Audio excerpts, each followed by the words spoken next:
Një ditë prej ditësh Kurejshitët i kërkuan pejgamberit alayhi salatu wasalam një kërkesë dhe i thanë: o Muhammed, kur vim ne të takojmë, që të qëndrojmë ne me ty, sikur të na i largoje njerëzit pa peshë. Kjo është një shprehje e ruajna Zot shumë e përhapur. Njeri pa peshë. Peshë ka ai person i cili ka peshë tek Allahu subhanahu wa taala. Vetëm ky quhet njeri me peshë. Ndërsa një person i cili ka gjëra të tjera prej mirësive të Allahut, prej begative të Allahut të shumta, e kërkon peshën pikërisht tek krijesat e Zotit, ky është njeriu pa peshë. Peshë ka ai që ka peshë tek Zoti i gjithësisë.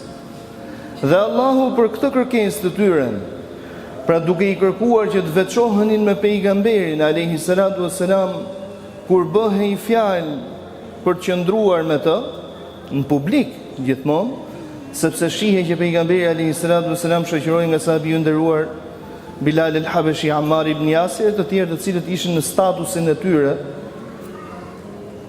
duke qenë se ishin në statusin e tyre, pra kërkonin që këta ishin më lart, të qëndronin të veçuar.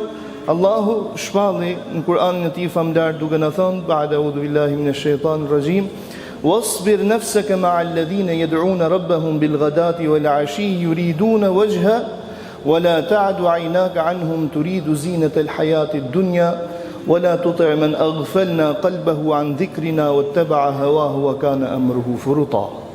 E ti o Muhammed, kur i drejtohet Allahu pejgamberit ti, do të thotë që i drejtohet edhe atyre të cilët e pasojnë të dërguarin e Zotit. E ti o Muhammed, qëndroj fort, duro dhe qëndro me ata të cilët e përmendin dhe i lutën Allahut në mëngjes e mbrëmje. Mos e largosh shikimin tënd prej tyre. Fokusi yt le të jenë pikërisht kjo kategori njerëzish.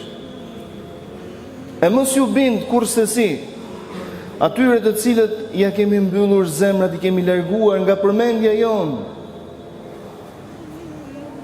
të cilët kanë zgjedhur të pasojnë epshet e tyre, gjë e cila është kotësuar kjo.